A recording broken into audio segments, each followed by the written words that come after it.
we'll get started. All right. So as we're kind of just getting started here, we want to know a little bit about you and where you're from. So similarly to how we just introduced ourselves, we want to know just who you are, where you're from, and just a very brief statement about where you are as far as your children's ministries and your youth ministries at your church. You know, have you taken a break with COVID? Have you continued via Zoom? Are you back in the building or what? Because we want to be able to cater our presentation to you.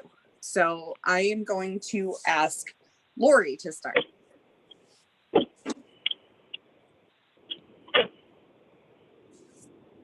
Well, our church has been open since May. And yes, I never stopped teaching Sunday school. I've been continuing on even when we were closed down. I was delivering items to my students' mailbox. The children and the parents were continuing on the ministry. We were doing Zoom through the phone as I did the lesson with the kids. But they also had their supplies already days ahead into their mailbox, so it's sat before they could touch. And our doors are open. The kids each have their own supplies. When I put them out, my hands are cleaned. I put them out. We only have a handful of kids, and they're spaced apart. The two that are together are sisters. So it's been, I haven't stopped. I mean, even with the COVID, we kept on the ministry. The kids still stayed. They enjoy the idea that our doors have been open and to be able to see each other. So I haven't stopped because children's, and we don't have youth. Unfortunately, we don't have Sunday school because we don't have the age group yet. I mean, they're getting up there already, so our students are going to start reaching out to try to start a youth group in the area. So. And Lori, what church? I didn't hear what church you were from. Maybrook United Methodist Church. Maybrook. Thank you. Yep. But that's where we stand. Like I said, I've never stopped. The kids have been continuing on with the lessons and with the crafts. The same. So my age groups, I have the youngest is 7. No, I lied. She's 6, and the oldest is 9. So that's the age group I'm dealing with. That's all we have, unfortunately. Unfortunately, we don't have the older youth. I wish we did. Okay. Shall we have Lori pick someone to go next? Well, let's see. I'll click on who I see on the screen so far because I didn't open it all. We'll go with Joan.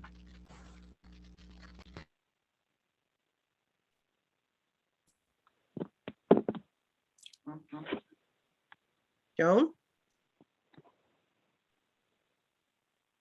Can you hear me now? Yeah, yes. Yep. Okay. I'm Joan Robinson. I'm with the Saugerties United Methodist Church, where Debbie is from. I've taught Sunday school there for probably 40 years, and I've taught every age group except high school. And I help in the other ministries when called upon, but I do whatever the need is. Okay, Joan, would you just call the next person? So I can't see the names. Oh, okay. Never mind. Kim, can you see somebody? Why don't we go with June?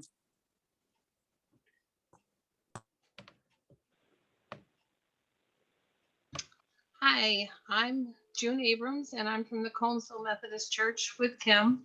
I'm treasurer for the church, and I'm part of the team for the Sunday school. We have 12 children right now. We started the Zoom shortly after everything was shut down.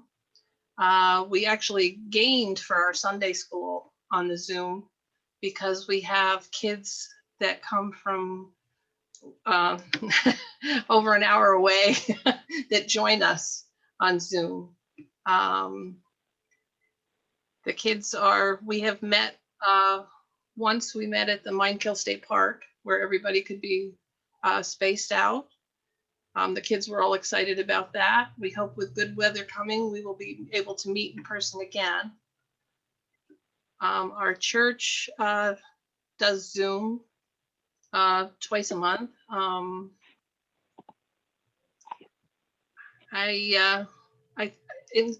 In some ways, the Zoom has actually helped us we have actually, like I said, gained in our Sunday school because of it.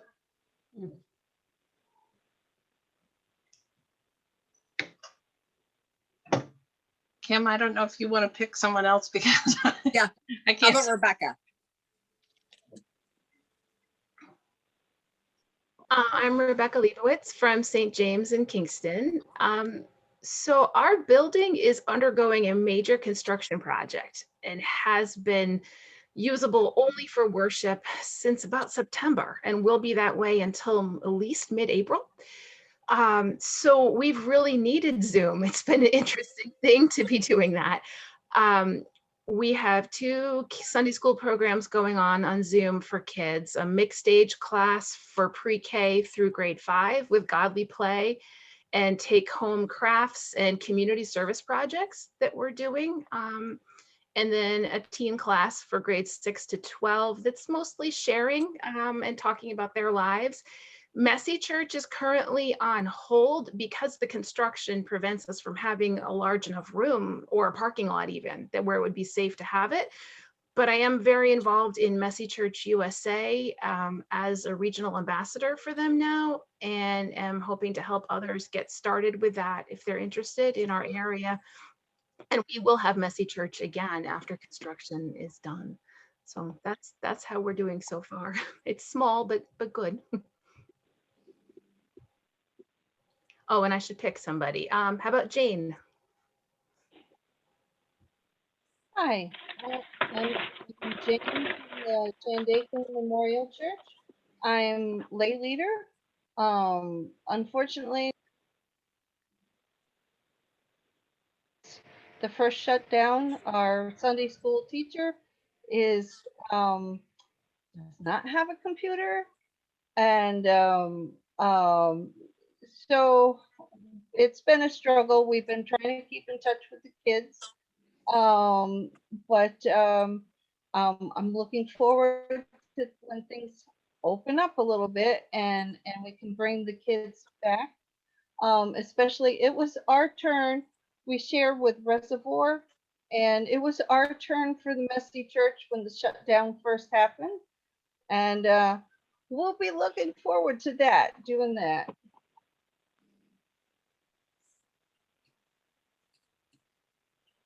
Linda? Hello, my name is Linda Simmons. I am a certified lay minister.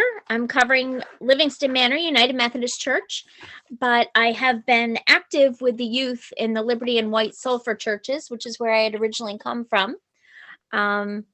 They have continued to try to do Sunday school classes in person. Again, attendance fluctuates.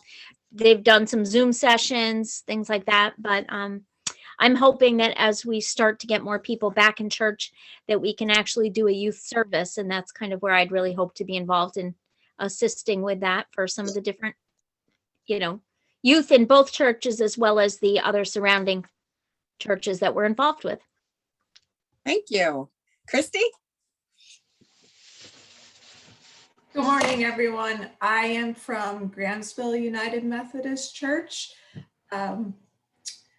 My position dealing with youth ministry is simply our junior mission team, which has not had a lot of activity recently because the activities that we tend to do. I'm thinking about leaving together. because they're introducing themselves and I'm talking here about their to position with the youth and I'm here to learn more about how we can engage coming the back later on. and I'm sure our pastor, who is on the call with us now, will have more to say about the portion of what he's been working on. Kathy? Oh, Go ahead. Kathy?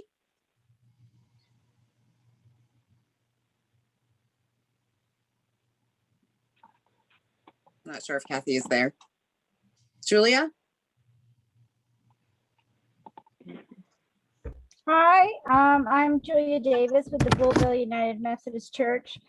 So once COVID hit, and even though we were open last summer, there was no Sunday school And those families with children have not been coming or participating in the Zoom either. We did hold 3 weeks of vacation Bible study on Zoom last year and had one event on Zoom between Christmas and New Year's. We're in the process of trying to figure out if we have volunteers so we can try to do Zoom. And it's a struggle because it's the same people who do everything, and trying to find commitment even for that is tough for us. So anything to get us moving forward would be great. Kathy, I see you're back. Would you like to just quickly introduce Yes. yourself? Yes. I am the lay leader at St. James United Methodist Church. Rebecca talked a little bit about where we are. One of the things I'm really excited about is a book study that she's been leading, Love First, about, I forget the subtitle, but it's about children's ministry and growing the church through children's ministry. And our discussions have been very rich, and Rebecca does a good job leading and getting everybody's input. And we have wonderful ideas of how to grow our children's ministry and the church.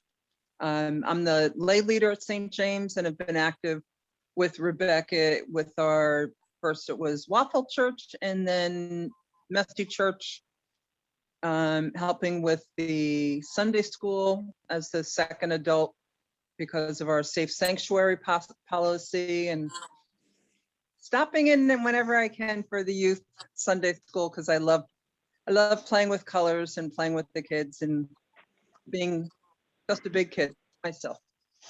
Thank you. Thank you. And in the thank you. In the chat, Victoria introduced herself.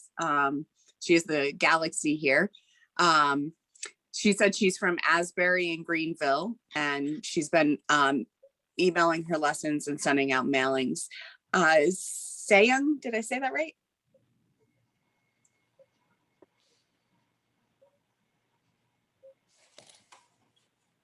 Oh, I think you mean Sung Jin. He's the Okay. Oh, okay. Yes, yeah, I wasn't sure how to pronounce it. Say, okay. You can call me SJ or you can call me sing a song. It's not a big deal. Yes. So yes, I'm from Grantsville and Sandan Church. I'm serving as a local pastor, and we have about 14 young families, and about 25, 27 children are on our radars, and we weren't able to do in person the Sunday school since due to COVID-19, and but we were trying our best to send the package since Advent, like a package for the kids each, and we deliver to the parents, and so they can follow the guidelines and art, crafts, and some snacks, and during the Advent seasons. And this time during the Lent season, we're sending, we already sent half of the package and half are now ready, and we are going to deliver. This time we prepared the canvas and also other snacks and other stuff.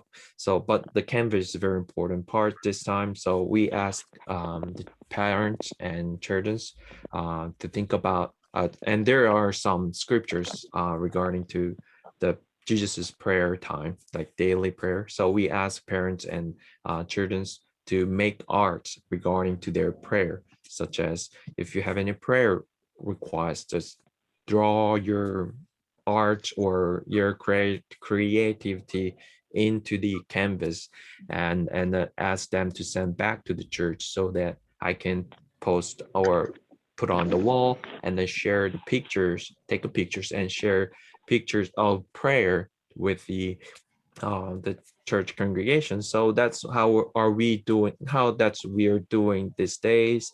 I know Zoom, a lot of parents are kind of having hard time teaching them how to use Zoom, and then guiding them to use Zoom. So we're not trying to using Zoom for Sunday school, but instead of giving materials special seasons. So so to do the ministry continuously, but we have no idea so far how we have to go move further from this state. Hope through this meeting and through these conversations, I want to learn more about how other church does and have done successfully and creatively. So yes, thank you, by the way. Thank you. And I have two telephones. It looks like I have a 845 and a 518. Would either one of you like to introduce? I'll go. I'm Brian Hubert, and I'm from St. James. I'm just kind of tagging along with Rebecca and Kathy. I was also doing the book study, and just unfortunately had to do the phone today because the internet's completely out in the area where I live. And the windstorm last night must have knocked it down. Okay, So thank you, Brian. So I'm just sort of doing the book, the same thing, the love first thing. I think that's pretty amazing, an amazing thing that this author here, this Colette Potts, who's actually from the Episcopalian Church, what she had did there about trying to involve make the children's programming core to everything that she has done at the congregations that she's been at. Thank you, Brian. You're welcome. Our other 518 number is muted. I think on the telephone it's *9 to unmute yourself. Is that right, Karen? I think that's correct. It's like *6 to mute and *9 to unmute. I'm not sure. Did we lose them? You have a little star on your okay on your handset. All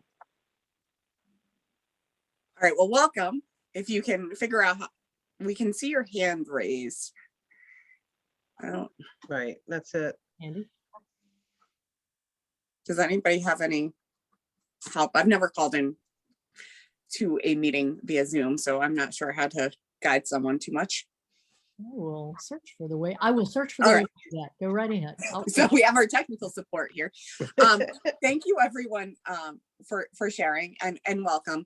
The way this is going to work for the remainder of the time is I'm going to present some ideas for how to think about putting together a children's ministry. And then there are going to be times where we stop and we talk and everybody share out their thoughts and maybe ideas that you have.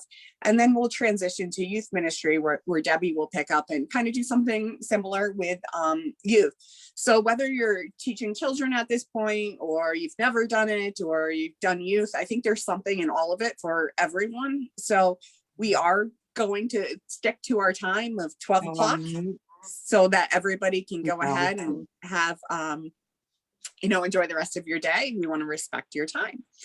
So here we go.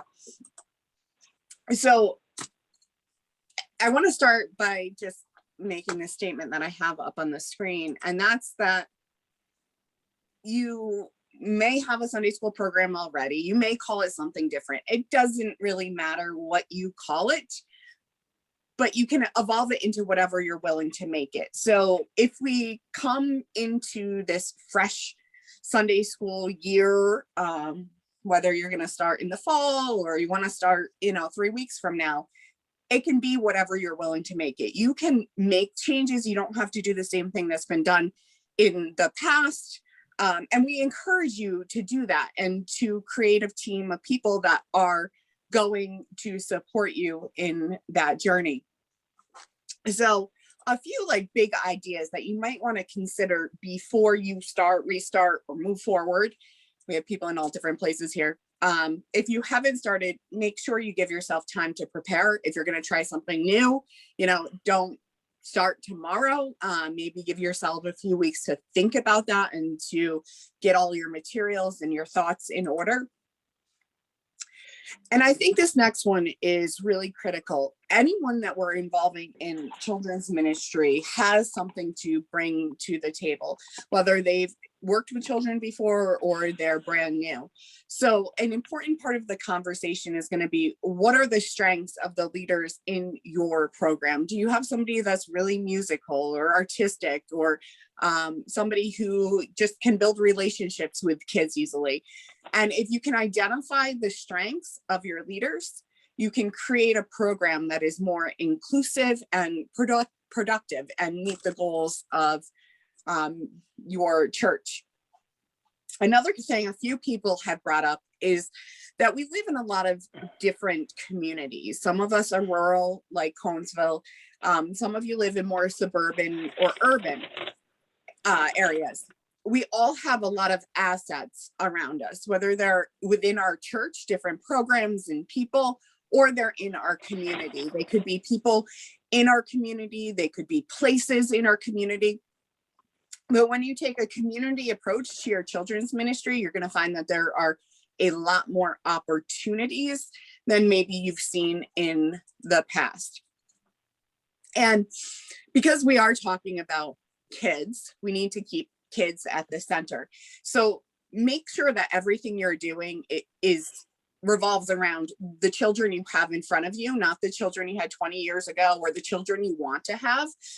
But think about the socioeconomic status of your children, because that's often really important. We assume things that children know. We assume that they know how to behave. We assume that they've been to places and they might have certain experiences, but that's not necessarily true. So as you begin to think or rethink about your program, try to look at the families that you are targeting or that are in your community and what they need as individuals as opposed to other communities, perhaps.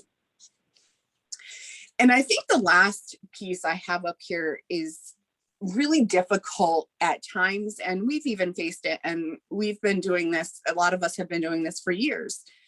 We all need to be willing to accept change. And I think COVID has pushed us to a point where we were forced to accept change. And it's an opportunity to have a fresh start, to think about things differently, and to realize that you don't have to do things the way you've always done it.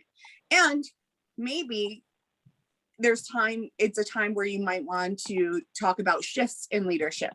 Somebody who has had a dominant position in leadership might want to step back a little bit and let somebody else take over, or somebody that's been doing art or working with preschoolers might want to consider some sort of movement. And that's a conversation you have to have within the individuals in your program. And of course, you need to know your budget. As churches, we have a lot of different ranges in how much money we have and what we're able to do. Of course, there's always the opportunity to get donations of materials. As teachers, I know a lot of us buy a lot of things and we don't have to worry about using somebody else's money. But I mean, our church, we have a budget of about $10,000 for everything. And that includes our utilities and any apportionments and things like that. So we have a very limited budget, but we make it work in our creative minds. So I didn't want to spend too much time on this, but if you are creating a new team, or your team has sort of fallen apart over the course of the past year, or I think this is a healthy way to start thinking about children's ministry in a different way and move forward. Some questions you're just going to want to talk about that are critical are: why do you want to have a more Sunday school? Why do you want to have a larger, more active Sunday school? It can't be because you want to see, because you want to be competitive with the church next door. It can't be something that you can't really support as a church. It can't be something for selfish reasons. You have to do it because you recognize your community and the needs of your community and the strengths of your team. You also want to make sure that the people involved have a shared vision. What do you want your children to walk away from your program knowing, valuing, and doing? How does your Sunday school fit into the larger operations of your church? Is your Sunday school separate from everything else? Or does your Sunday school interact with all of the other groups? How does it fit into your community? Again, these are conversations to have with the people that you work with. What has worked in the past? What hasn't worked or isn't working? Taking time to name successes and failures or things that were less successful helps pinpoint areas where you need to focus on and find strategies or resources to move in a direction that aligns with your vision. And of course, we have to recognize that there are limitations on time. So how much time do your leaders want to put into your children's ministry program? Okay. And that makes a huge difference when you talk about what types of curriculum you're using, because if you're building your own curriculum, that takes a much more time than using an existing curriculum, either that your church has already purchased or that's online. As individuals, you all need to come to agreements about what the expectations of your leaders are. And then, of course, going back to the strength, what skills do each of your children's ministries leaders bring to the table? Because you're going to want to emphasize those skills in whatever program you're creating. And I want you guys to all remember that children are not just the church of tomorrow, they are the church of today as well. And I think that piece about how does your Sunday school fit into your larger church operations is important. They are not different from the congregation. Children are a part of your congregation. They are a part of your church, and you need to figure out how to bridge those connections. So just a few reminders.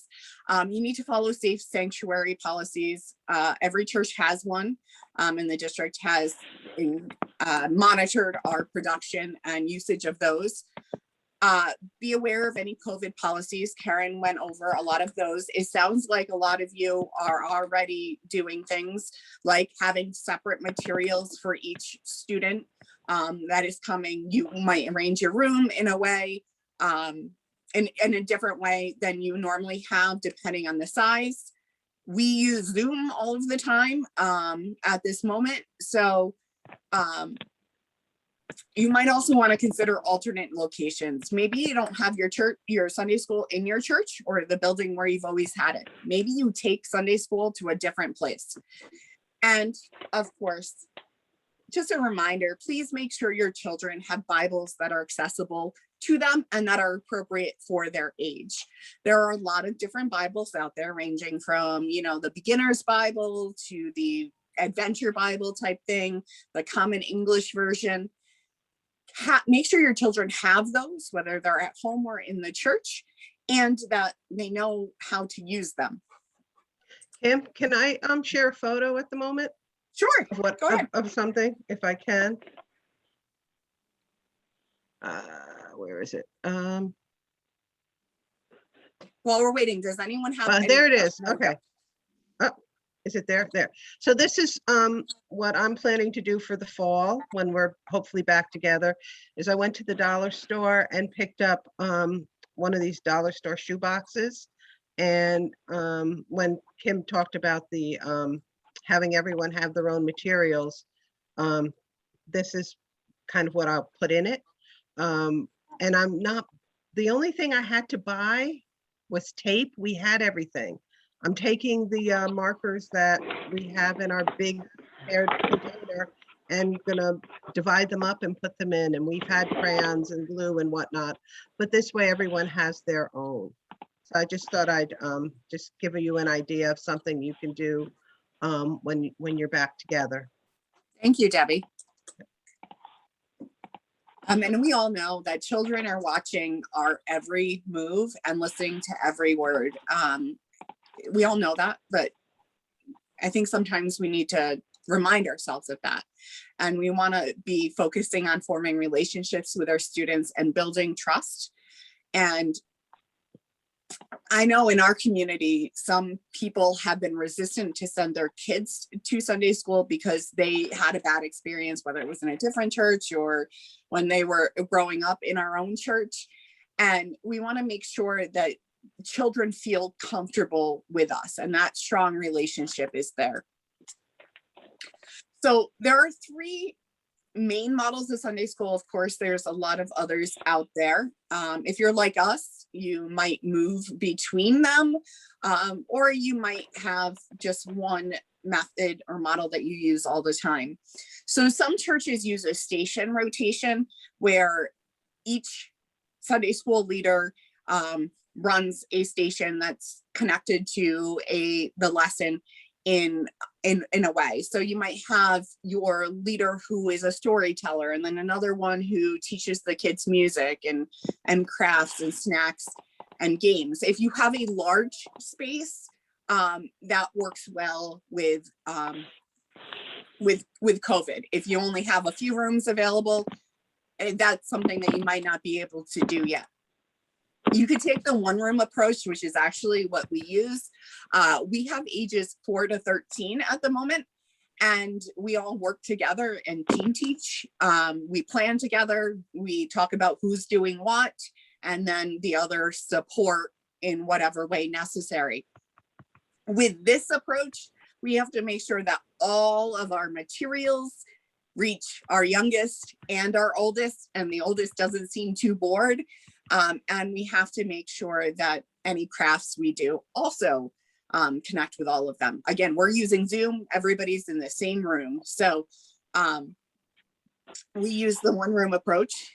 And then there's another approach where you all start together with a brief lesson, music, prayer, however you decide to take that large group activity.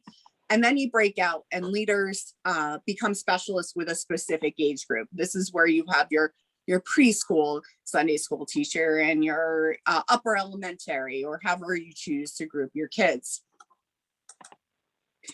So we don't have to spend a lot of time on that, but does anyone have any thoughts about any of these models or effectiveness of them? Well, I'll just jump in here for a second. I'm planning for this fall to do something a little different. What I've seen a new method. I guess it's the large group than to the small group, but they're making it very, very interactive these days. I've seen in some online groups and such. So it's when they come together. At the beginning of the Sunday school time, there's a big opening, kind of like Vacation Bible School opening, if you know what that's like, with a presentation, a puppet show, or some kind of drama, games, and then that's where the story is told, and then they go off to their classrooms to do the follow-up and to do the small group interaction. So I'm thinking of something like that this fall. One of the things I'm thinking of is, because we're not allowed to sing, there's a lot of music out there. There's a lot of kid stuff out there that has motions to it, so that we can play the song, they can hear it, they don't have to sing it, but they could do the motions to it. There's this kind of a Christian rap, Jesus Jump song that we did, and it's a rapper singing, and then it says jump, jump, jump for Jesus, and the kids just jump, and it's getting the music even though they can't sing. So I think we have to kind of think out of the box in those ways, so that they're doing getting the music but in a different way. And then just I'm gonna make like a giant game board. I'm gonna paint a giant game board out of canvas, and we'll use the kids as they'll walk the game board for something or whatever. And while we're just talking about, and I'll be quiet and let Kim get going. But the other thing, and this is going to take a while until we're allowed to share things again.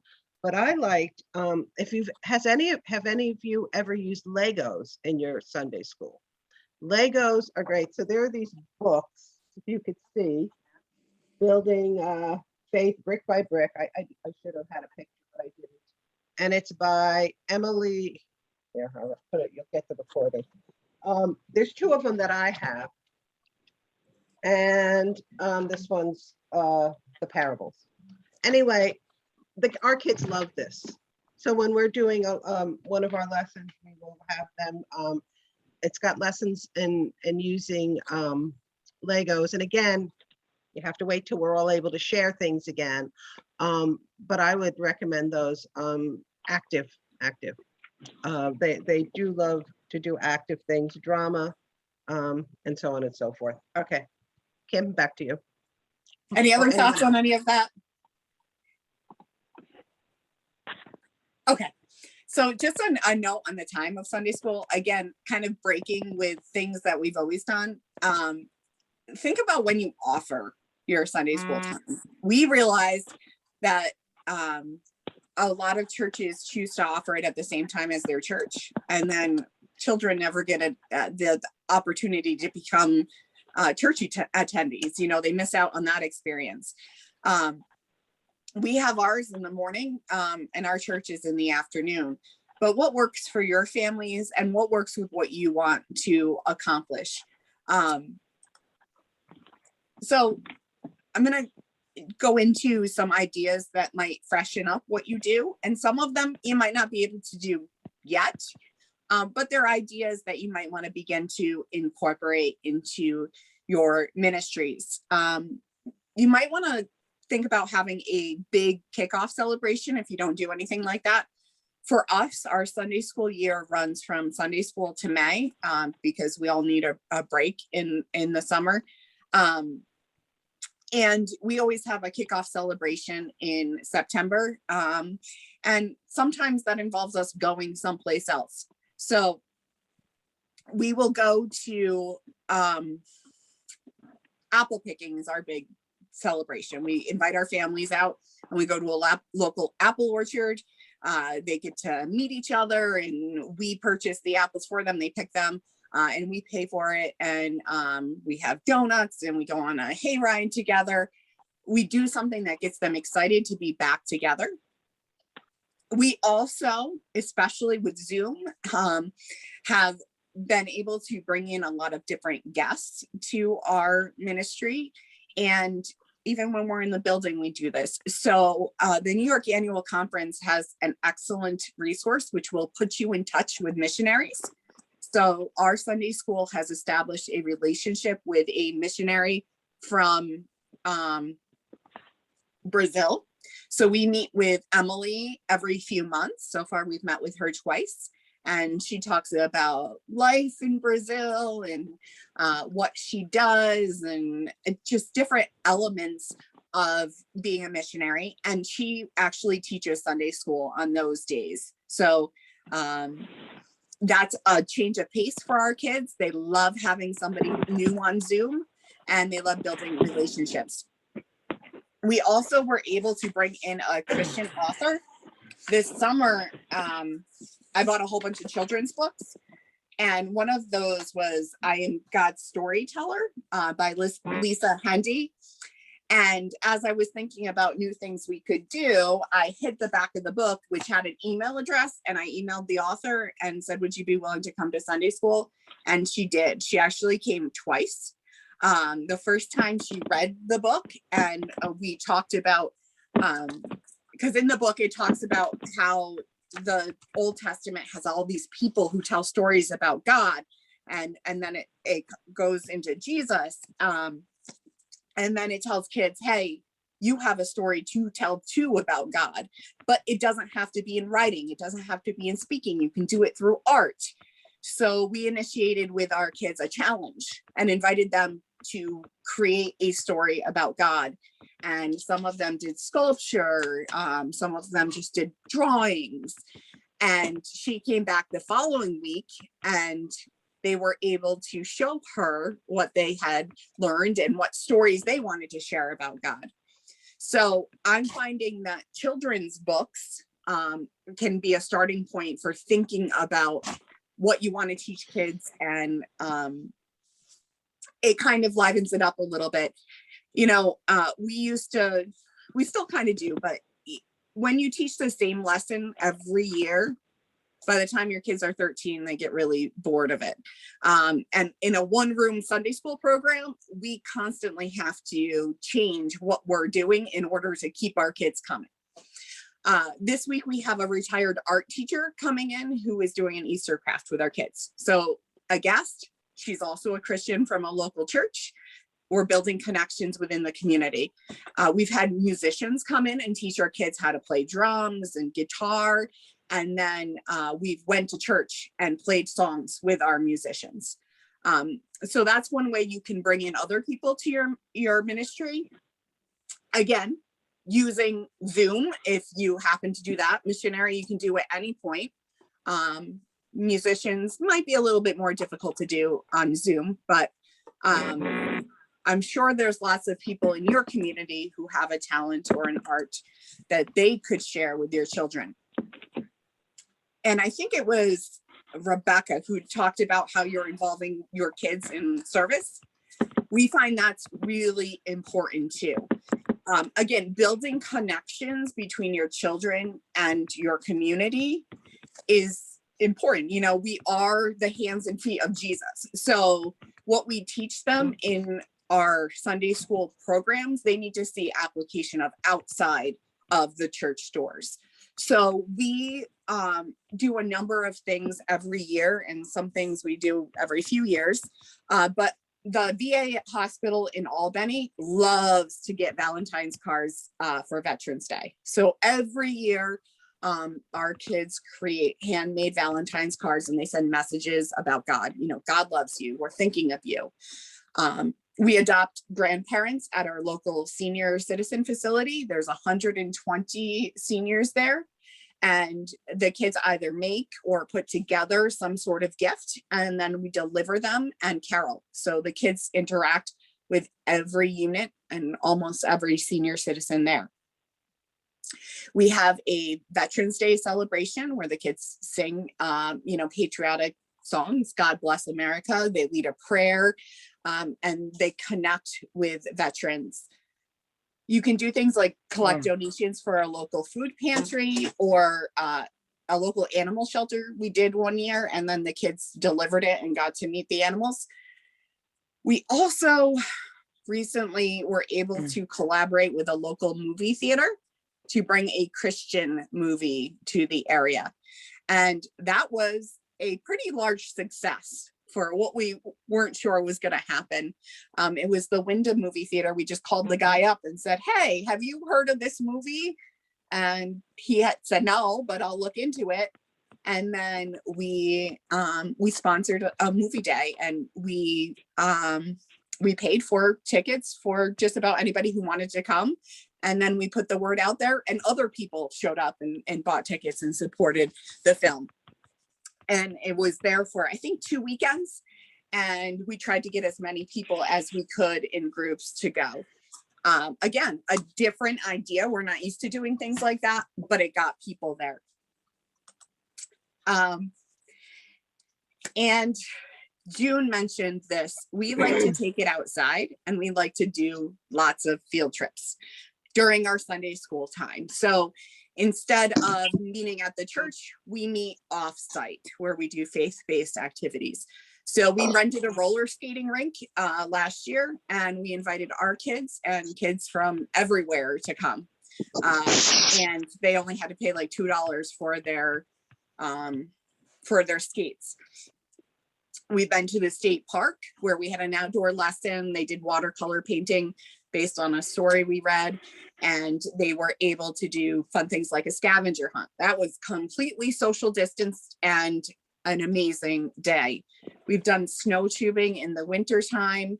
Our church is across the road from the local town park, so we just walk outside and go there sometimes when we need to do a different type of activity.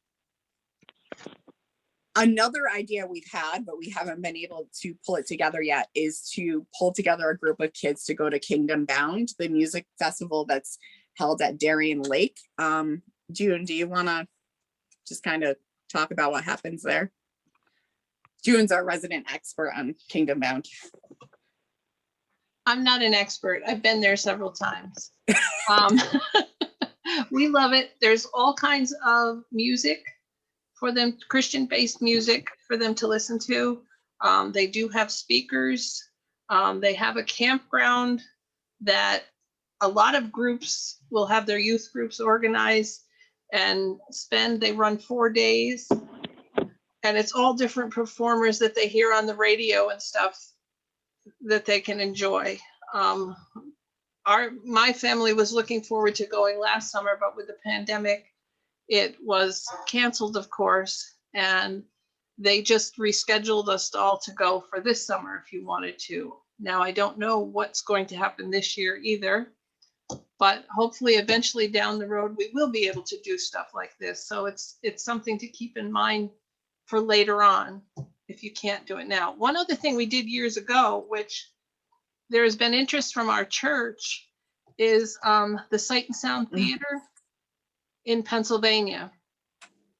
We actually did get groups together. One year we took one bus and another year we took 2 buses. So, I mean, that's eventually another idea of an outing to go. Their messages are wonderful and they put everything into it. Yeah, I forgot about Sight and Sound, but that our families really appreciated that when we put that together. And again, I really emphasizing mobilizing families, because when you can get the parents involved, you're more likely to be able to retain the children. We are not a babysitting service, although sometimes parents think we are, right? We want to be more than that. We want to teach them and we want to make connections and build faith in our communities. So if you can figure out ways to involve the parents more actively, you're probably going to see more excitement around your programs. We also run bingo events, free with prizes, and we just encourage people to donate to our food pantry. And we put on a community Christmas celebration where the target audience is families. So we have children's activities, we have live music, we do a tree lighting ceremony, we have hay rides. And people look at these things and they're like, they see that the church is doing them, and they start asking questions about the church. And, you know, we're not huge. We're not in a huge community, but we can bring hundreds of people to some of our events and reach a lot of families. So even if we're not getting a family to come to Sunday school every week, we're reaching them several times a year through some of the other things we're doing. And again, knowing your church, knowing your community is really important in thinking about how you approach your program. Because if you're just focused on the kids you have in front of you and not the community, your growth is going to be a little bit limited there. I said this earlier, but do your children go to worship? If your Sunday school is at the same time as church, what exposure are they getting to worship service? And try to figure out ways to engage children in the services. Maybe they're the ushers, maybe they're the greeters. We do a special Thanksgiving worship service in the fall that is very different than a lot of the other worship services we have. We still have like a sermon and a meditation, but we do interactive activities where the kids, one year we actually used Legos, and families wrote on Legos things that they were thankful for in different categories. And we built a house with Jesus as the foundation. So we found that integrating Sunday school with our worship services is an effective way of involving children in faith development and in getting more people to come to church, because their families come, they see that church can be a very positive experience, that it might not be how they remember it, you know, from 20 years ago, and they're likely to come back. We have a family now who says, whose kid reminds us frequently that her father doesn't believe in God. But he comes to church and he supports her development, and she will ask questions and we'll answer them, and we'll be honest with her. And we're finding that that parent is very supportive of us and may, who knows, eventually switch his mind about what he believes.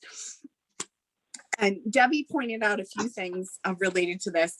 There's lots of new music out there that really engages kids. And as she said, maybe you just dance now. We play music on Zoom.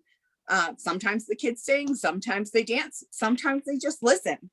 Music has wonderful messages regardless of what you're doing with it. So if kids are just listening, they're getting something from it. Incorporate technology. We are dealing with 21st century children. They are used to technology. Of course, we don't want to let it dominate, but we want to use it in ways that reach the children we are working with. So we use short videos, very short videos that we can find on YouTube. We also, of course, use Zoom, and we use whatever we choose based on the lesson we're trying to achieve. We don't use technology to use it, but rather to support our learning goals. Another thing that is really important, and I'm a teacher by day, so it's also really relevant to public school. Our children need short, targeted learning segments. They don't sit for 30 minutes at a time. So 5 or 10 minutes, another activity, and then you move on. Provide opportunities for movement breaks, silly games, whatever it takes to keep them focused. Debbie also mentioned making something active whenever you can. Find lessons that have them doing things as you're reading a story. They might be acting it out. They might be trying to keep track of something in a notebook or drawing. There's lots of object lessons out there. I've done an object lesson recently with a banana. We did an apple lesson in the fall where we broke an apple open. Kids made judgments about the apple looking at the outside, and then we broke it open, and one apple was completely beautiful and the other apple was brown. And we talked about how that connected to the Bible and understanding how God works in our lives. And as you're moving forward, remember that you need continuity from week to week.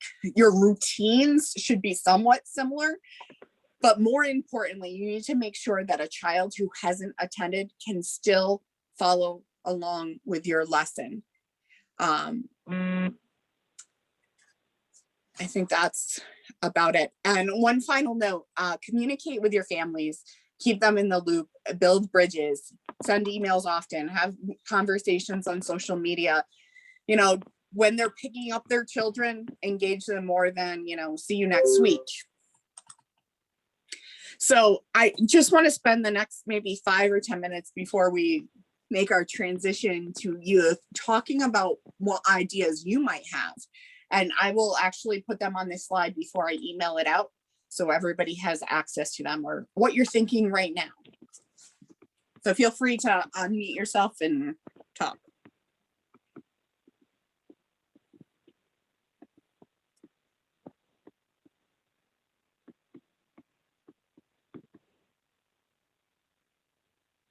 I would throw in something from my experience as a pastor, not a superintendent, but as a family comes for baptism, we used to give them what I called the baptism swag bag, which included, so it was a little reusable bag that included a board book children's Bible.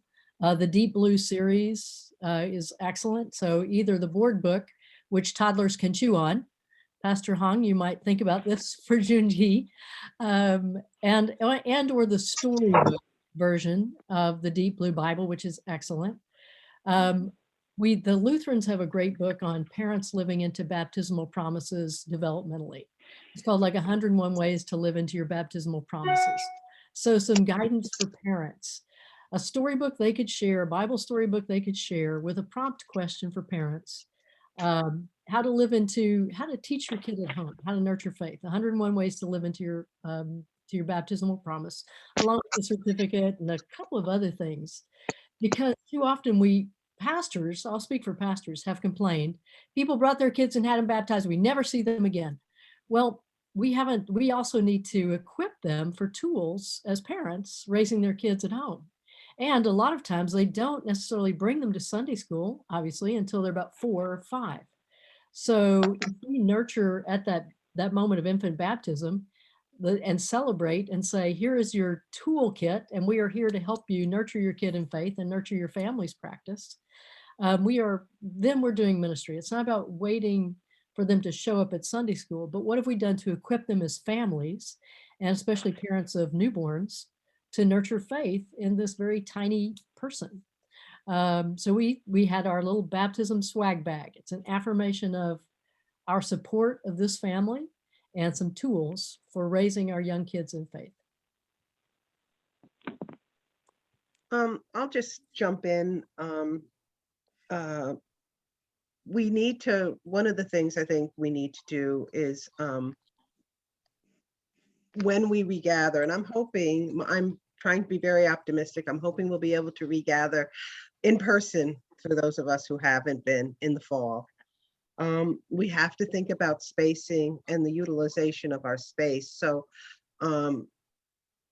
that's hard for a lot of churches. So we have to really think about how we are going to go about that. And I know for me, I'm going to be using Fellowship Hall for at least our opening, and then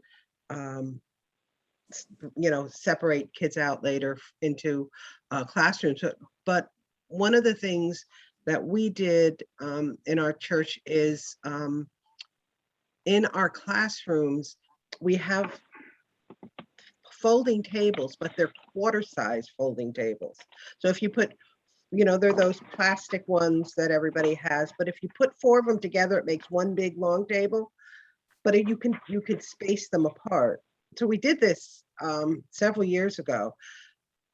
I know nobody's got money, but if there's a way in which you can use card tables, what do you have? So you could, instead of big long tables, so when we come back in this age, we can separate the kids a little bit better.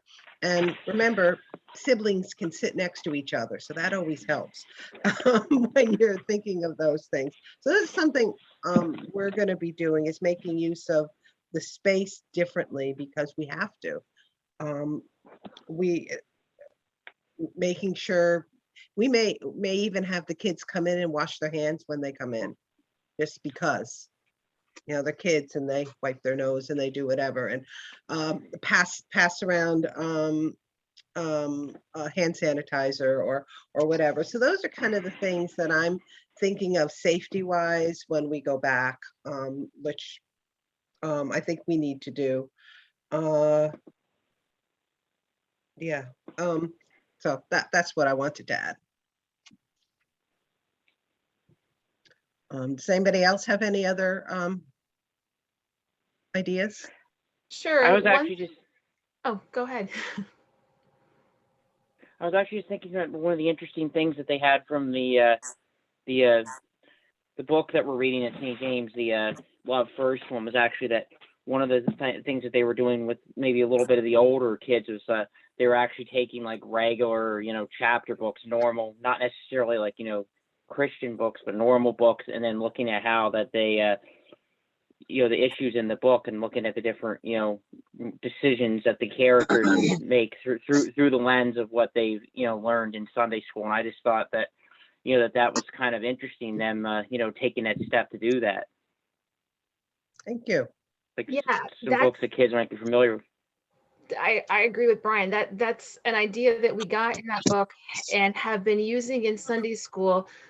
We're still telling stories with Godly Play, or sometimes using a cartoon from YouTube.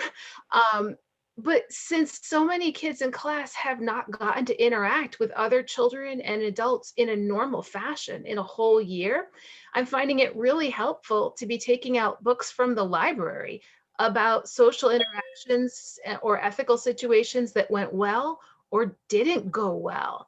And we're tying them to community service projects or to just experiences the kids have had in their lives and reading them at the end of class, holding it up so they can see on Zoom. And it's been really, really nice for both the preschoolers and the middle schoolers to be like, oh my gosh, I used to see people in my neighborhood. These are some of the things I used to think about and might think about again in my life once I can be close to other humans. It just, to bring a story to life with the Bible story, but in a contemporary way, has been really helpful.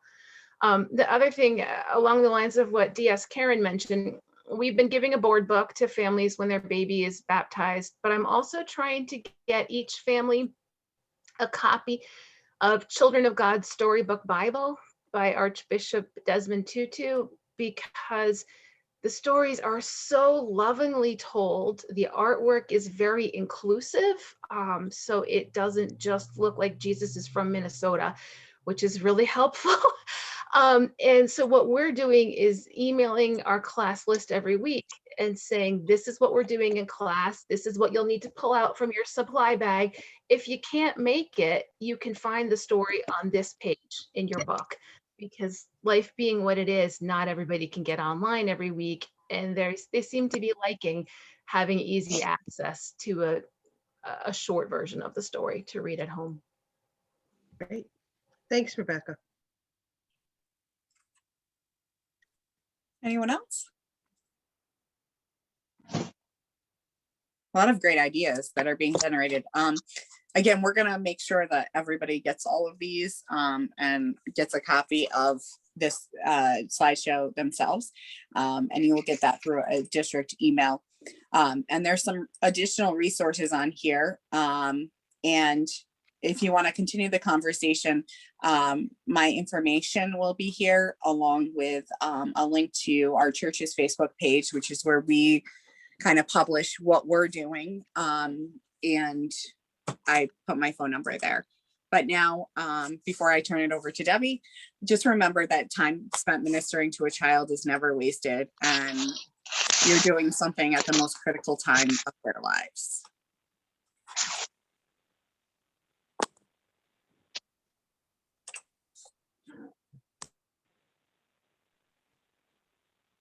You're on mute, Debbie. I thought I unmuted myself. So Kim, you'll move me along when it's time, right? Okay, thanks. Everybody okay? Just if you need a break, take it, but we'll just soldier on at this point. So I'm here to talk to you about youth ministry. I am not your typical youth minister. I am not a male who plays guitar in my 30s. That is what the typical youth minister, everyone expects them to look like. I am a gray-haired grandmother in my 60s. I've been doing youth ministry for over 30 years now. I love it. I love what I do, and I love the children. So youth ministry is an age-specific religious ministry. As you see on the definition there.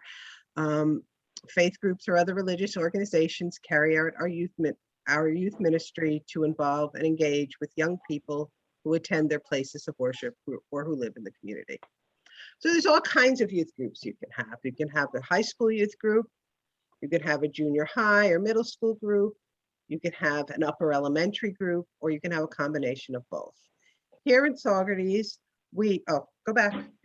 Here in Saugerties, we have our junior and high school are kind of in the same building as junior high. So we go from 7th to 12th grade in our youth group. But I also have an upper elementary youth group for children in grades 4 through 6. So if you have children in that age category, but you don't have teenagers, I encourage you to start something for that age group, because then they'll be connected to the church, they'll be connected to one another, and then they will continue on, hopefully, in a regular traditional type of youth group. Our upper elementary group, it varies between 6 and 12 kids depending on the year. But we do that every other Friday evening. When we were able to, we gave them dinner. That's not going to happen for a while, but we'll make our adjustments. Dinner was it was great because parents could drop them off at, they went from 6 to 7:30. Parents could drop them off and go out and have their own dinner, and the kids would be taken care of. But I would highly encourage, if you do not have teenagers, to start there and build up, because that is that's, you get them, kind of get them hooked, and that's a great way to do it. Okay, Kim, now next one. So why do we need youth ministry in our church? Well, so COVID-19 has really increased the issues with our young people. Loneliness, depression, suicide. If they were socially awkward before, they're even more socially awkward now. They're feeling isolated. I've heard reports where children as young as 9 years old, have committed suicide during this time. It is a second pandemic within our pandemic. We, the church, need to be there for our children and youth. It's so important.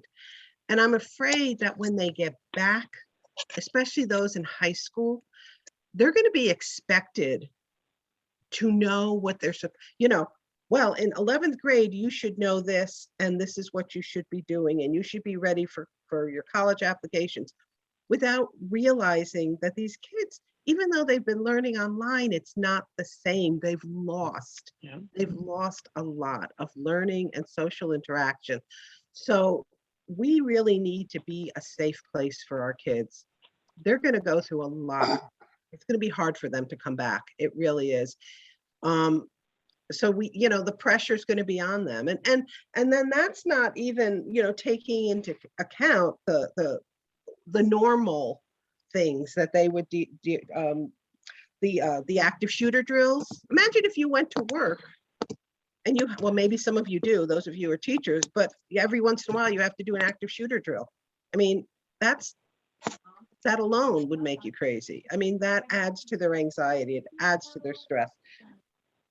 We have broken families. We have, I have kids. I could almost, all of them have something when you get to know them. I've had kids who live with their grandparents because they can't live with their parents. I've had kids whose parents have been incarcerated.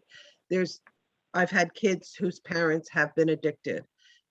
They need the church, and the church needs our kids. The church needs our youth.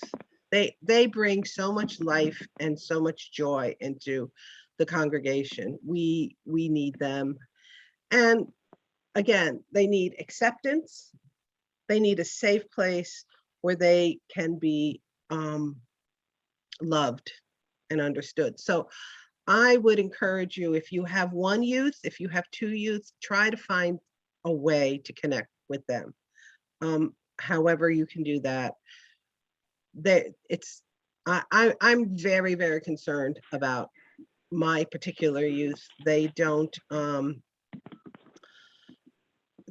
to be on Zoom. They're on Classroom online all the time. I've tried Zoom with them, and one or two shows up and they're not really answering. And we're starting our back in person after Easter, and I'm so looking forward to it. So anyway, okay, Kim, thanks. So where do we have our fellowship time? Well, we have a youth room in our church set aside especially for the kids, but we can't meet in there at this point because of COVID. It's not big enough to space us out. So we use our fellowship hall. What I've been doing is we sit in a circle with the chairs all spread out, and it's hard they mumble anyway. Teenagers mumble. And then when they've got a mask on, it's even harder to hear them. So we sit in a circle. Well,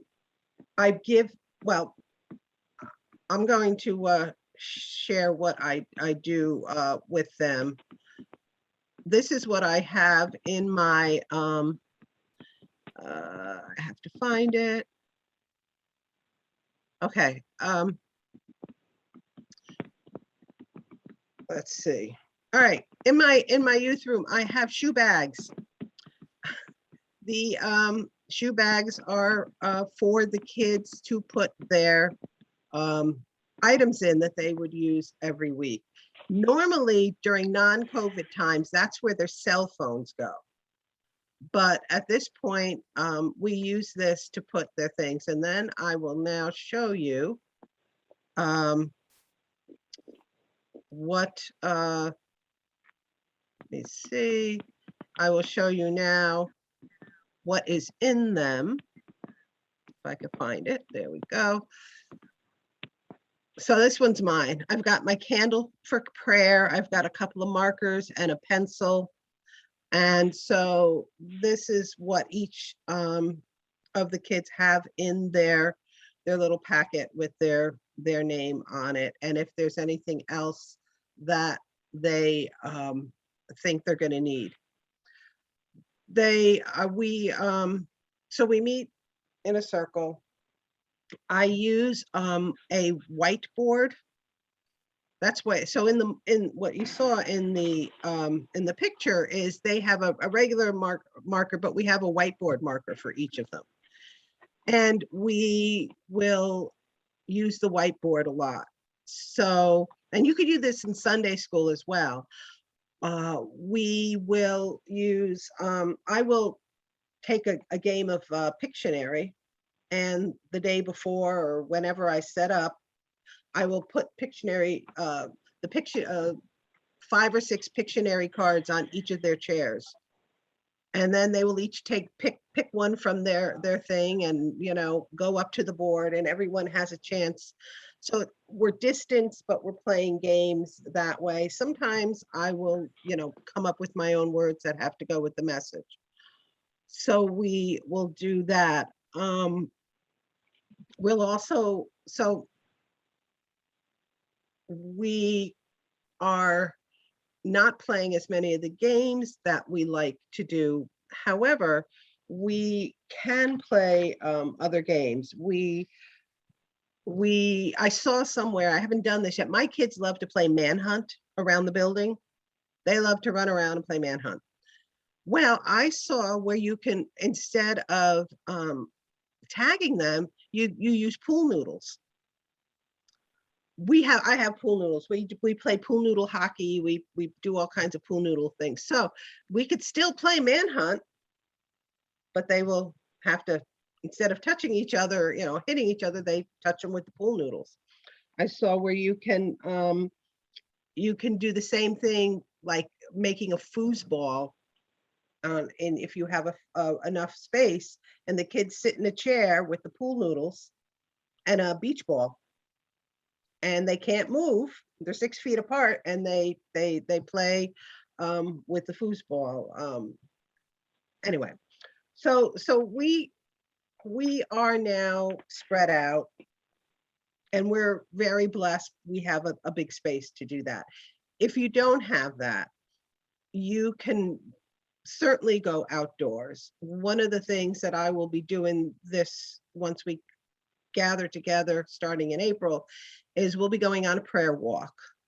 So the kids will be dropped off at the church, and we will walk around the village, and I will give them, I will probably text them a list of what they are to look for, what they are to pray for, and to take a picture of it, and then send it. So we're making use of their technology and so on.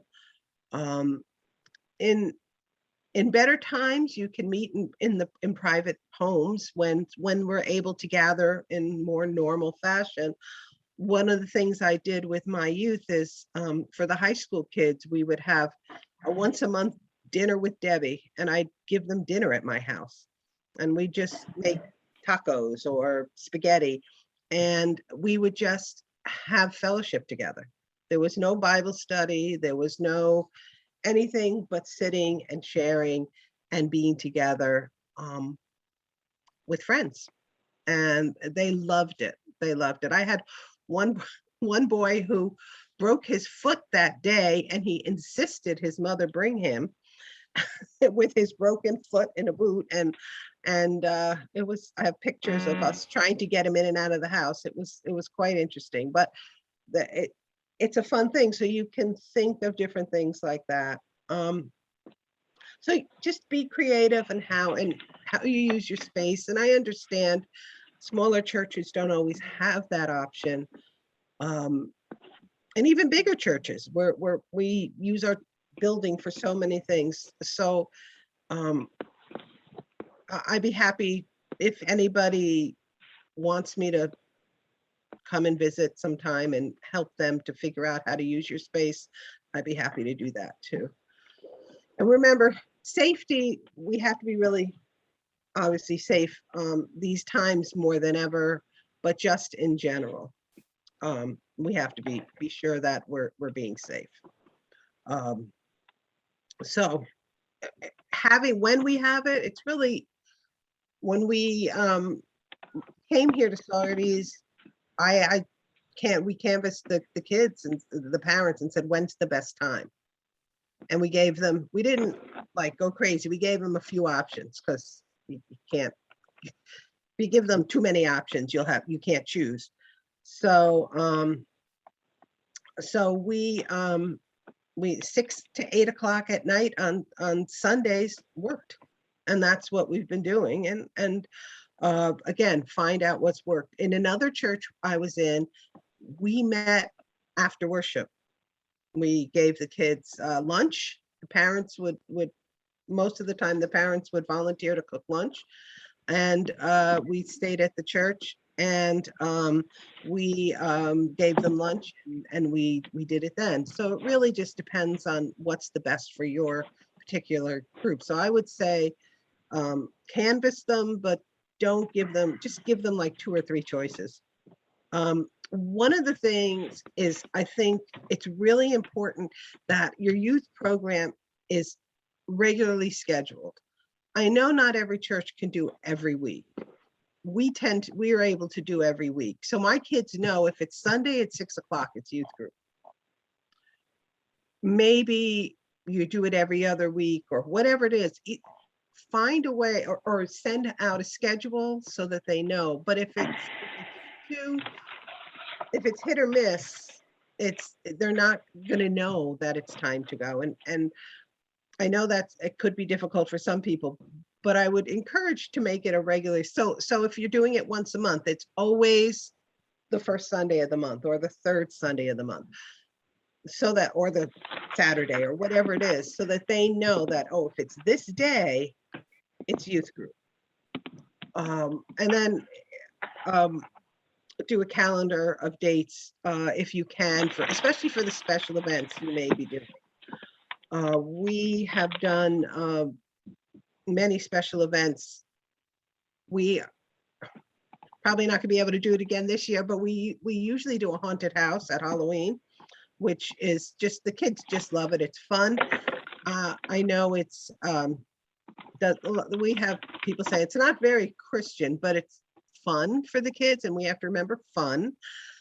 And that's when we seem to attract a lot of new people. We use it as kind of a recruiting thing.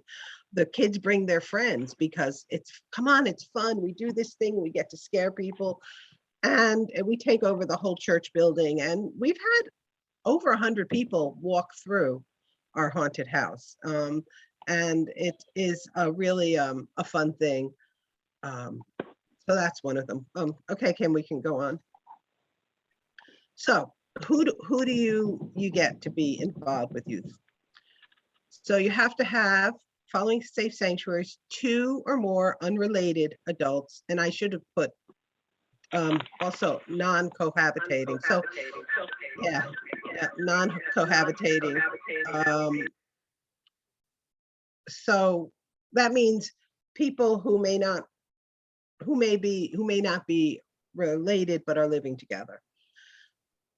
But they have to love and understand youth.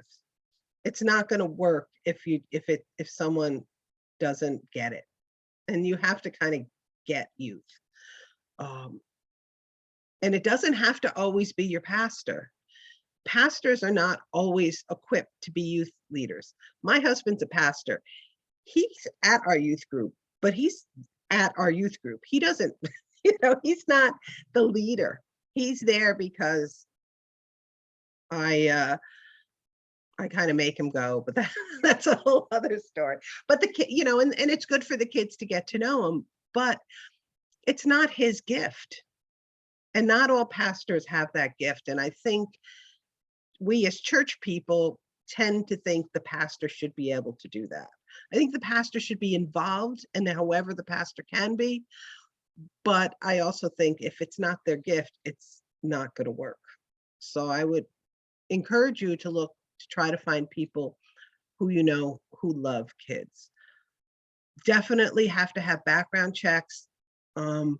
If you're driving if once we're able to do that, you're driving your kids anywhere, you must make sure that you have their license checked as well within the background checks. There are background checks, you just check their police records and you don't have to do their driving records.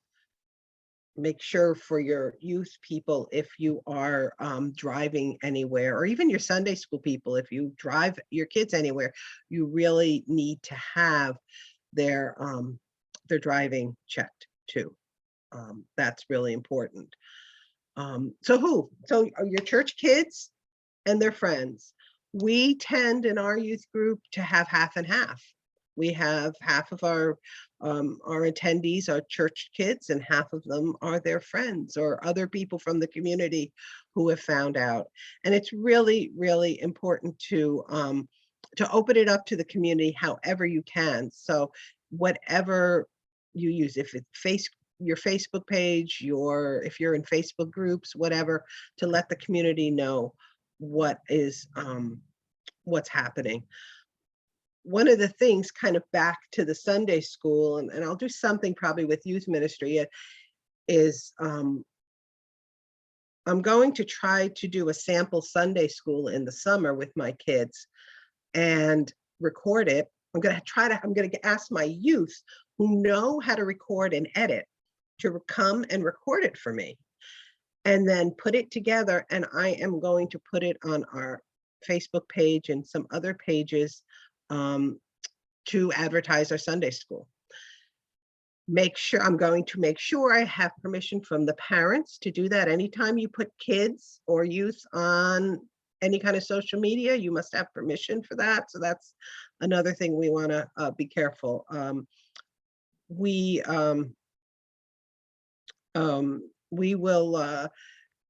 be doing that. When we take our kids on trips, our youth on trips, I have a permission to use social media. Okay, Kim, next. So how do we start or restart? So pray. Prayer works. Prayer works. Pray for your leaders. Pray for your leaders to come. Pray for them and they will. Pray for the kids. I have a list of all of my church and youth group kids, and I pray for one individually each day. I just do that. And once you get to know them, you know what you're praying for in their lives and so on. But I certainly pray for all of our kids. You need to organize, you need to get support from your pastor, from your church council. Make sure that there's buy-in there, and the parents. It's going to take time to build up a youth program. we're in the middle of our 6th year here. When we started our youth program here, we started with 3 kids.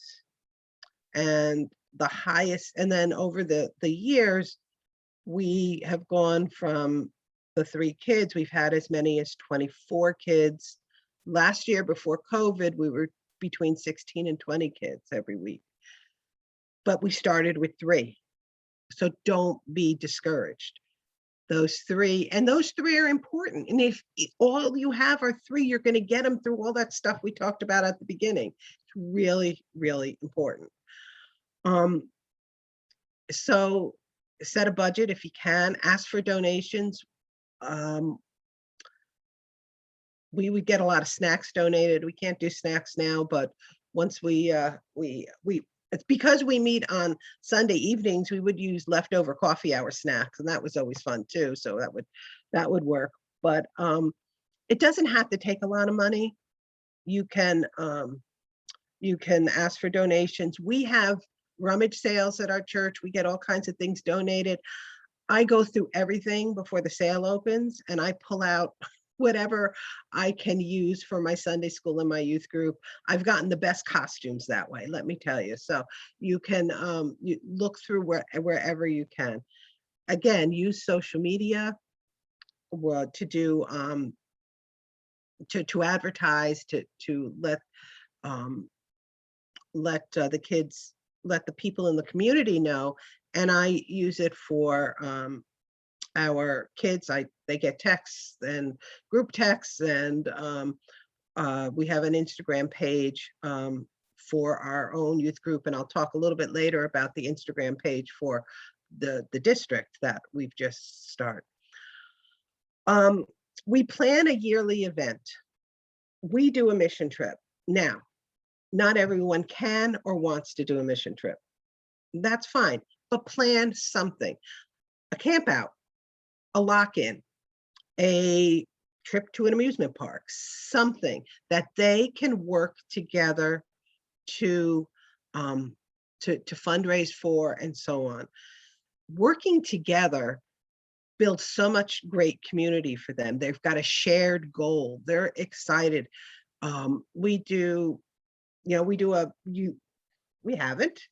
We actually got last year's in, but we usually do a pancake supper for the day before, for Shrove Tuesday, the day before Ash Wednesday, and we have lots of people come, and the kids love it. They love making pancakes. I don't know why, but they love flipping those pancakes and serving them. That's a big one. We go apple picking, and then we come and we make apple pies. We make apple crisps, actually, they're easier.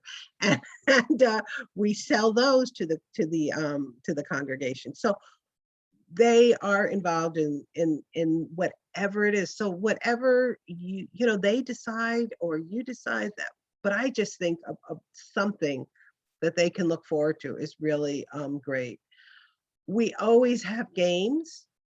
People think that once kids get to a certain age, they're all serious and they're too old. I have these kids who come in and I'm a senior and I'm too old for this stuff, but yet they're playing the games. We don't always in our society now play games for the sake of playing. We seem to play to win. We're on a sports team to win. And so cooperative games are just games to play to be silly. You could find a million of them online. I can help you with that too if you want to know.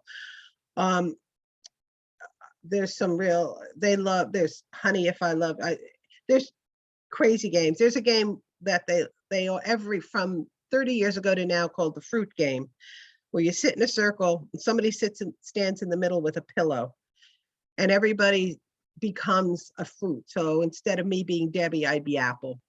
And so one person yells Apple, and I have to try to hit Apple with the pillow before Apple calls another fruit name. And anyway, it sounds complicated. It's crazy. They love it. They're hitting each other with a pillow. There's games they love, and they need to be silly. they need it because there's so much stress and everything on them. We always have prayer. In pre-COVID times, I would have a fat candle. We would shut the lights and I would start the prayer and I would pass the candle. The candle would get passed around to each youth. And when you receive the candle, you can either pray aloud, pray silently, or pass. So there's not any pressure on them. Most times they prayed silently. Sometimes those kids held on to that candle and prayed. It seemed like hours. They have so much on their minds. So we would do that, and then the candle would get back to me, and I would end it. I would end the prayer. Sometimes it would take us, I would have to allow almost a half hour for prayer sometimes, because that's how long they would hold on to the candle and pray. These kids need to know how to pray. Now we're not allowed to pass the candle, so we each have, if you saw on the little picture I showed you, there's each person has a taper candle. And so we pass the flame. So I will light the flame of my candle, and then I will reach out to the next person and they will light their candle with the flame. And so instead we pass the light around the circle. Other ways in which you can pray, you could stand in a circle when you're able to and hold hands, and one person prays and then you squeeze the hand of the next person and the squeeze goes around the circle until it reaches the original person. Prayer is really, really important. It sounds like we just have fun, and we do have fun. We always make room for fun, but we do different activities. We do different discussions, Bible studies, and so on and so forth. And you have, so the schedule, so sometimes it depends, but I would try to do a discussion one week, some kind of active activity the next week, an outreach project the third week, and then just a week of just fun and games, just because. And so you can come up with kind of a schedule like that. But always, prayer, if time is getting late and the kids say, Debbie, do we have time for prayer? We have to have prayer. Anyway, that is the focus of what one of the things we do. And I'm talking a lot. Next, Kim. And if you have other questions, just throw them in there. So do it. Do it now. Start planning. You can do it. Even if you have 2 kids, I would just do it. Or if you have younger kids, start something maybe once a month other than Sunday school, where you're doing a different type of fellowship. And I think it would be a great thing. My younger group of 4th through 6th grader, we call it BFF kids, and it's not best friends forever, it's best foot forward. So the kids come and we learn together. And what that had morphed into just by accident is that at the end in May, when we're finished our school year, they do a presentation. They come up with, they loved, my kid, when they started, they loved doing skits. And so we wrote skits that they then practiced and performed for their parents and for the church community. And it was wonderful. So it can be whatever you want it to be. It could be really awesome. Anybody who, if you're interested in getting together via Zoom at the moment and maybe in person down the road sometime, we can have, I'd love to talk to any of you who would be interested in having a group together to share ideas and maybe get our kids together, so on and so forth. And my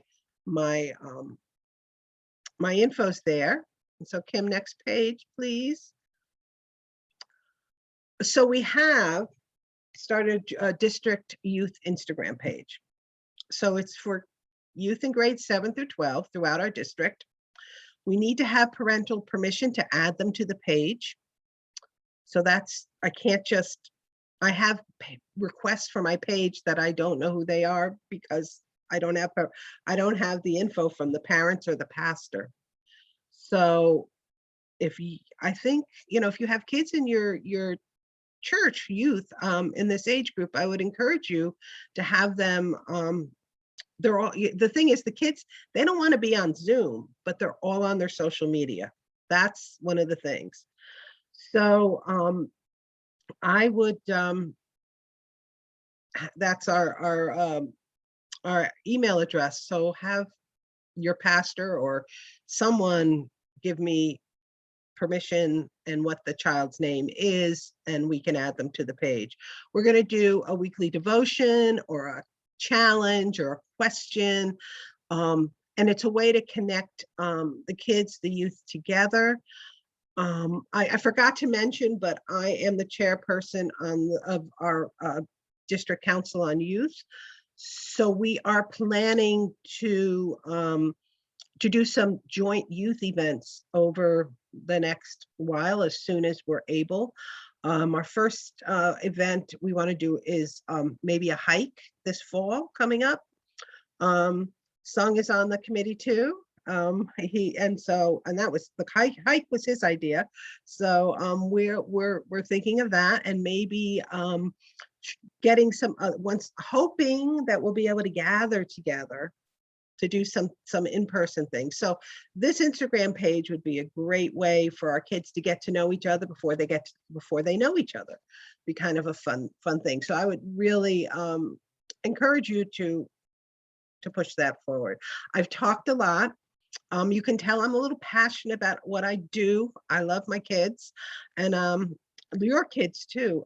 Did we miss any questions? Are there any questions or thoughts or anything that I can help you with?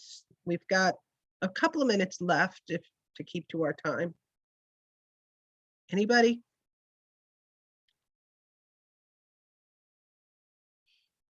Well, I have one thing I'd like to share. Sure. Well, first of all, that was a lot of information. I'm looking forward to watching the recording to catch all of it. One of the things that Rebecca and our team did was have the children do tracing of their bodies on brown paper to make full-size angels. And those angels are in the church, so that, or at least they were. And it was really lovely to sit in church, and people who even weren't at the event when that was the Christmas pageant. So they had the angels on the wall, and they continue to be on the wall. And, I think it was meaningful for the children to come in and see, that's me, and that's me, and that's me. And for the adults. The men were north, they're not in it. They've been. That's awesome. That's awesome, Kat. That's a great idea.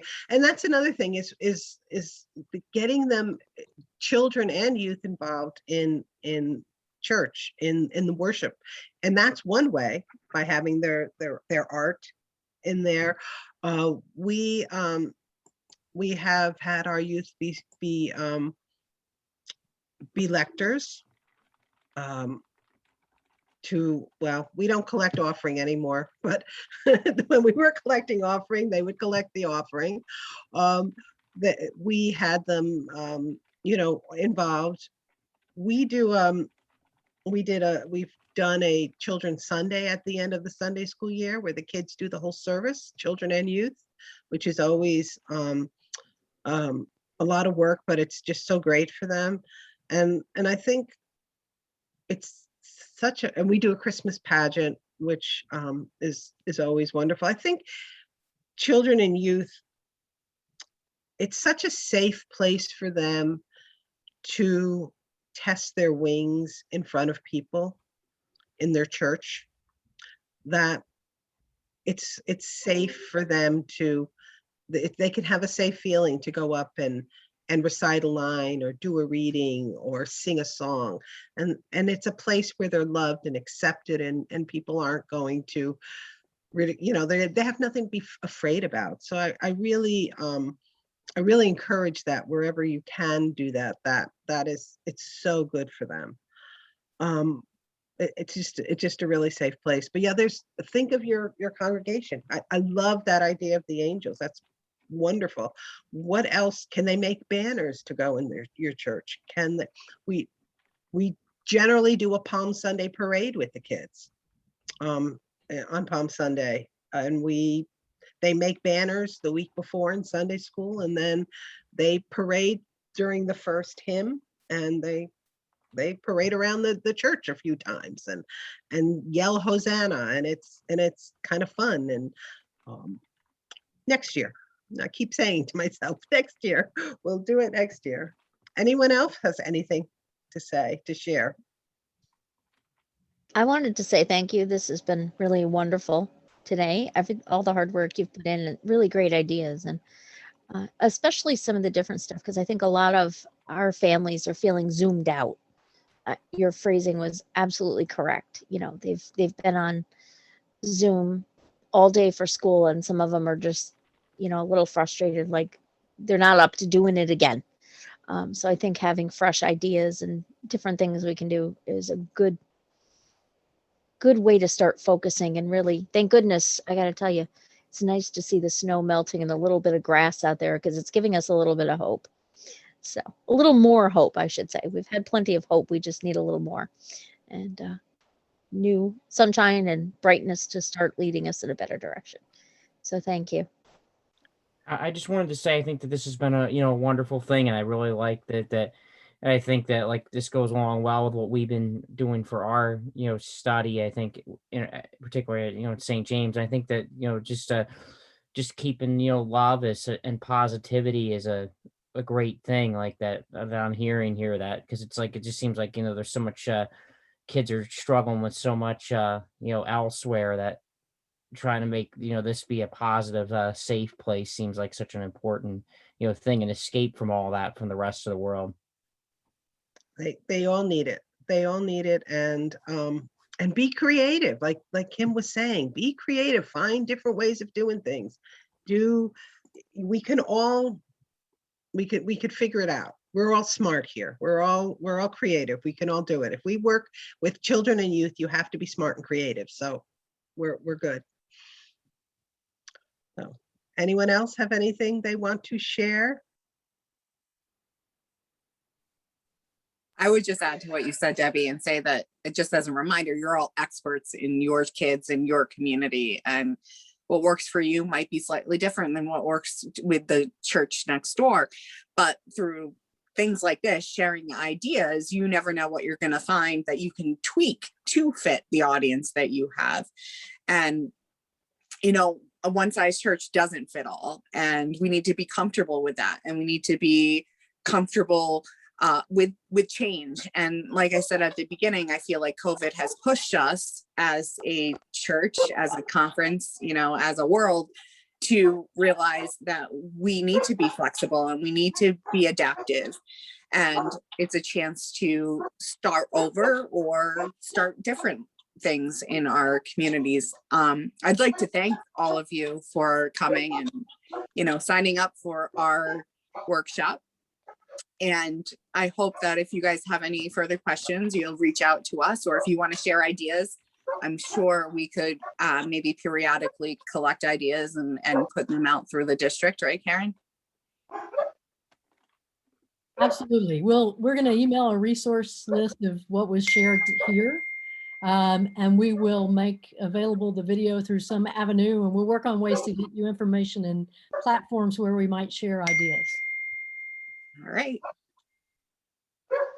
Well, thank you all. It's been a pleasure. And again, as Kim says, reach out to Kim or myself if you have questions, if you want to get together and talk as a group or individually.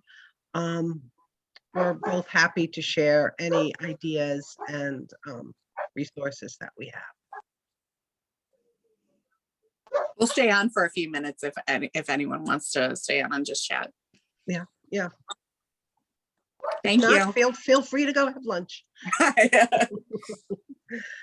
Thank you all. Thank you both for everything. Thank you you. for all the good ideas. Yeah. Great to see everyone. I just had a question for actually had a question real quick for DS Karen. Okay. I was just wondering, just wanted to, check back about the, with the district newsletter. And I was thinking, would there be a way if we do that for kids to be able to get involved, to be able to write things for it, for the, maybe some of the, I mean, either the littler kids or the little guys, have some kind of, thing in there like that they, colored, or like the angels were, pictures like that, or like the older kids to be able to maybe write stories about something that matters in their life, be it like, either fiction or something in their community or. Thank you, Brian. Yeah, we're looking at ways of doing communication better throughout the district. And some of you may know that you've asked the youth to design the best book cover.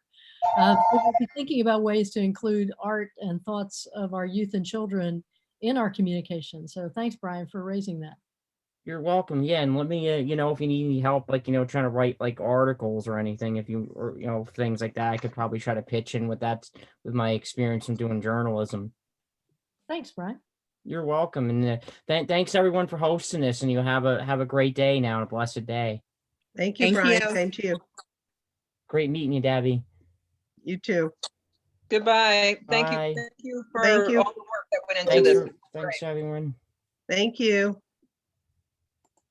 Debbie, yeah, out to the high school. We don't have many kids for right now. For some reason, it's 7 to 12 involved. We have a bunch of 6th graders, which is why I don't have them on Instagram. I will email the families who have older kids and see if they're interested in joining. A lot of them are so zoomed out that they've let me know they'll be back in the fall, but they're just, we can't even. Right. We can't. That's exactly. But, it's another stress. It's another stress, but they are on social media. That's what you have to, they are all on their phones doing. So that's why we thought the district committee on ministry wanted us to do an event. And we thought rather than an event on another online thing for the kids to do, we thought instead of the event to do an Instagram page, because that's where they are.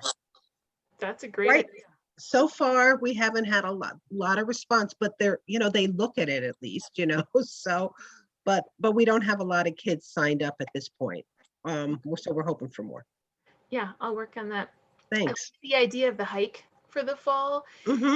If we get it together we're hoping for outdoor messy church events, depending on how many of my volunteers are vaccinated, I might be able to have St. James host a messy church for district level. Oh, that'd be fun. Yeah, that it's something we hope to be doing every month anyway. So that might be a way to come together for that. Yeah. Well, I mean, I think I know, knowing St. James, you probably could space you've got a pretty big facility, so you could probably space things out, at least for your messy church. Yes. Remembering that family units can stay together. Exactly. So rather than, you could do something rather than stations. You could have each craft at all the crafts at one table for each family. Right. So rather than having them move around from station to station. To them. Yeah. Yeah, you could do something like that. So then that way they're, you could still do